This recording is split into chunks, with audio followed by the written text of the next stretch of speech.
সাথে অনেক সাহাবায়ে কেরাম আছেন, ওমর, ওসমান, আলী রাদিয়াল্লাহু তাআলা আনহুমগণ আছেন। এদের মাঝে হযরত আবু বকর সিদ্দিক রাদিয়াল্লাহু তাআলা আনহুকে একটা প্রশ্ন ছুড়ে দিলেন রাসূল কিবরিয়া মুহাম্মদুর রাসূলুল্লাহ। যে আবু বকর, আল্লাহর আদালতে চূড়ান্ত সিদ্ধান্ত হয়ে যাওয়ার পরে আল্লাহর জান্নাতের 8খানা দরজা থেকে হুর গিলমানরা ডাকবে যে আমাদের এই দরওয়াজা দিয়ে প্রবেশ করো, তোমার আগমনের অপেক্ষায় অপেক্ষিত আছে আমরা। ওই ব্যক্তিকে তুমি কি জানো? সাহাবায়ে কেরাম যারা উপস্থিত আছেন তারা একজনে আরেকজনের দিকে তাকান, এদিক সেদিক তাকান। হযরত আবু বকর চুপ হয়ে আছেন, কোনো কথা বলেন। আল্লাহ রাসূল নিজেই উত্তর দিলেন যে এই মহামান্বিত মর্যাদাওয়ালা ব্যক্তি হলেন আমার সাহাবী হযরতে আবু বকর সিদ্দিক রাদিয়াল্লাহু তাআলা আনহু। আল্লাহু আকবার। কে ছিলেন সে আবু বকর? হযরত সিদ্দিক আকবর আবু বকর রাদিয়াল্লাহু তাআলা আনহু আল্লাহ রাসূলের একজন মহামান্বিত মর্যাদাওয়ালা সাহাবী ছিলেন। প্রথম সারির মুসলমানদের মধ্যে আবু বকর ছিলেন অন্যতম।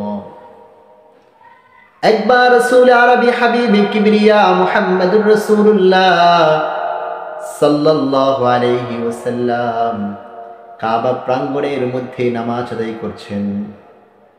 কাবার চত্বরে নামাজ আদায় করছেন, এমন সময় উতবা একটা গামছা নিয়ে দৌড়ে এসে হাবিব কিবরিয়ার গলার মধ্যে পেছনে দিয়ে এমন জোরে টান দিল, রাসূলের জিহ্বা মোবারকটা একটু বাহির দিকে চলে আসলো। মনে হলো রাসূলের প্রাণ নাশ হয়ে যাবে। হযরত আবু বকর দূর থেকে দেখে দৌড়ে এসে উতবাকে ধাক্কা দিয়ে ফেলে দিয়ে রাসূলুল্লাহকে উঠিয়ে রাসূলের গলা থেকে গামছাটা খুলে দিল। উতবা এটা সহ্য করতে পারে নাই, বিদায় তার ছঙ্গপঙ্গ তার দলবল নিয়ে হযরত আবু বকরকে ইচ্ছা মতো মারলেন। মারতে মারতে আবু বকরকে মাটির মধ্যে ফেলে দিয়ে তারপরও মারতে লাগলেন। আবু বকর বেহুশ হয়ে পড়ে আছেন। দুজাহানের সরদার মুহাম্মদুর রাসূলুল্লাহ হাবিব কিবরিয়া হযরত আবু বকরকে উঠিয়ে তার বাড়িতে পৌঁছে দিল। হযরত আবু বকরের বিকেল হয়ে যায়, সন্ধ্যা নাগাদ হয়ে যায়। আবু বকরের জ্ঞান ফিরে না, অচেতন হয়ে পড়ে আছে, বেহুশ হয়ে পড়ে আছে। হঠাৎ করে সন্ধ্যার দিকে আবু বকরের জ্ঞান ফিরল। জ্ঞান ফিরার সাথে সাথে তার মাকে ডেকে বলে, আম্মা জান, হাবিবে কিবরিয়া মুহাম্মদুর রাসূলুল্লাহ রাহমাতুল লিল আলামিন কোথায় আছে, কোন অবস্থায় আছে? আবু বকরের মা বলে, বাবা আমি তো জানি না মুহাম্মদুর রাসূলুল্লাহ কোথায় আছে। বলল, মা আপনি যায়া ওমরের বোন উম্মে জামিলাকে যা জিজ্ঞাসা করেন। উম্মে জামিলাকে যা জিজ্ঞাসা করলে আপনি সঠিক সিদ্ধান্তটা, সঠিক একটা লোকেশন মতামত পেয়ে যাবেন। আবু বকরের মা উম্মে জামিলাকে যা জিজ্ঞাসা করার সাথে সাথে উম্মে জামিলা বলেন, মুহাম্মদুর রাসূলুল্লাহ হাবিবে কিবরিয়া এখন নিজ বাড়িতে অবস্থান করছেন। আবু বকর মাকে বলেন, মা আমাকে যদি একটু মুহাম্মদুর রাসূলুল্লাহ হাবিবে কিবরিয়া সরকারে দো আলমের কাছে একটু পাঠিয়ে দিতেন। হযরত আবু বকরকে রাসূল আরবি সাল্লাল্লাহু আলাইহি সাল্লামের দরবারে পৌঁছে দেওয়া হলো। হযরত আবু বকর রাসূল করিম সাল্লাল্লাহু আলাইহি ওয়াসাল্লামকে দেখে তার হৃদয় রাজ্যের মধ্যে, হৃদয়ের সাগরের মধ্যে আন্দোলিত হওয়া শুরু হয়ে গেল। হযরত মুহাম্মদুর রাসূলুল্লাহকে জড়া ধরে বলেন, ওগো সরকার, পৃথিবীর সমস্ত মানুষগুলো আন-নাজরু ইলাইকা, নবী পৃথিবীর সমস্ত মানুষগুলো কেউ ছেলে সন্তান, স্ত্রী পুত্র, তাদের টাকা পয়সা ধন সম্পদ দেখে তাদের চক্ষু এবং তাদের জিল জুড়ায়। আর কসম খোদার গো নবী, আমি আবু বকরের দিল এবং মন আপনি নবীকে দেখা ছাড়া কোনোভাবেই শান্ত হয় না। আল্লাহ আল্লাহ রাসূলকে দেখা ছাড়া আবু বকরের দিল ঠান্ডা হতো না। হৃদয় রাজ্যের মধ্যে অশান্তির যন্ত্রণানি আওয়াজ চলত, হৃদয় ঠান্ডা হতো না। কে ছিল সে আবু বকর? আল্লাহ রাসূল হাবিবে কিবরিয়া 6 মাস আগে আবু বকরকে বলেছিলেন, আবু বকর, আল্লাহর পক্ষ থেকে সিদ্ধান্ত আসলে হয়তো হিজরত করে মদিনায় চলে যেতে হবে। আবু বকর রাসূল আরবি হাবিবে কিবরিয়াকে বললেন, নবী গো, আপনার সাথে যদি আমাকে সফর সঙ্গী হিসাবে একটু নিয়ে যেতেন। আল্লাহ রাসূল বললেন, ঠিক আছে আবু বকর, তুমি প্রস্তুত থেকো। 6 মাস পরে আল্লাহর পক্ষ থেকে প্রত্যাদেশ আসার পরে আল্লাহর নবী রাতের বেলা দরজাটা খুলে দেখেন মক্কার মুশরিকরা, বড় বড় লিডাররা রাসূলুল্লাহর বাড়িকে গ্রাউ দিয়ে আছে।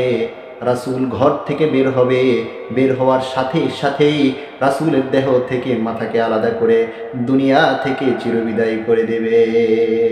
নাউজুবিল্লাহ।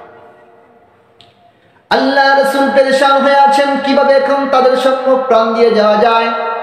আল্লাহর পক্ষ থেকে ওহীর অপেক্ষায় রাসূলুল্লাহ অপেক্ষমান আছেন, কারণ রাসূল আরবি সাল্লাল্লাহু আলাইহি ওয়াসাল্লাম ছিলেন ওহী প্রত্যাশী।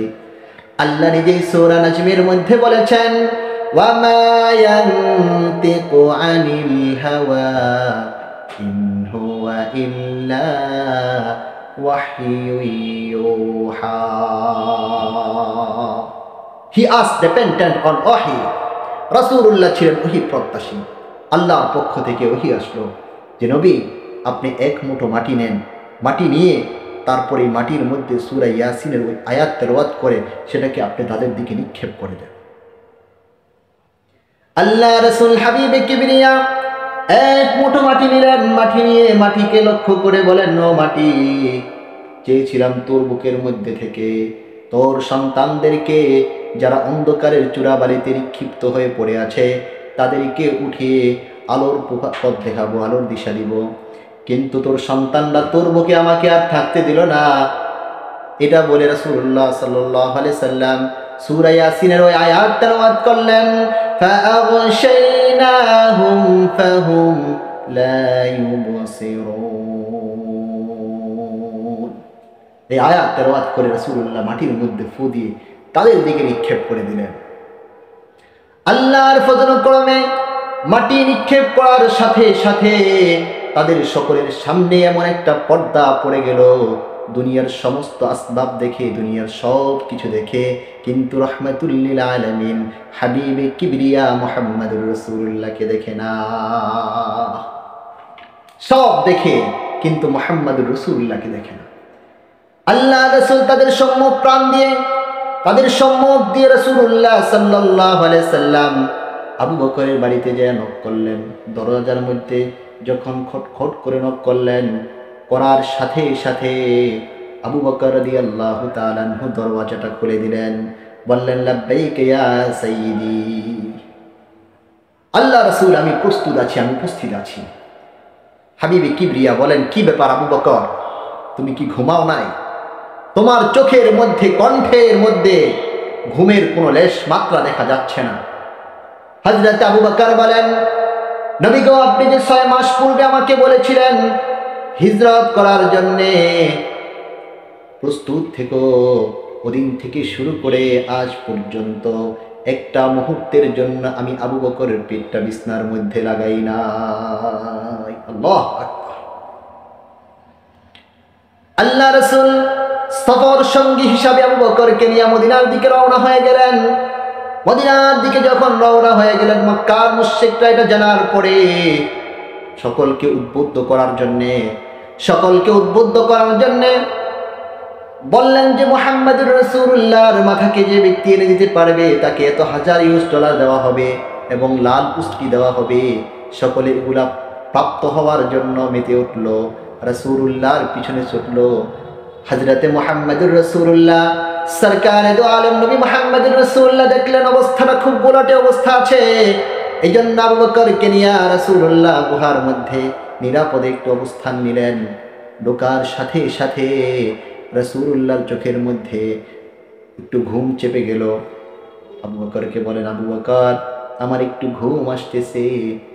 আবু বকর বলেন, নবী গো, আপনি আমার রানের মধ্যে মাথাটা রেখে একটু ঘুমায়া যান।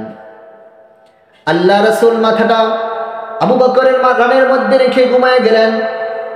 ঘুমায়া যাওয়ার পরে আবু বকর এখন দেখেন যে গর্তের মধ্যে, ওই গুহার মধ্যে ছোট ছোট গর্ত আছে, ওই গর্ত দিয়ে সাপ বের হচ্ছে, সাপের মাথা বের হচ্ছে।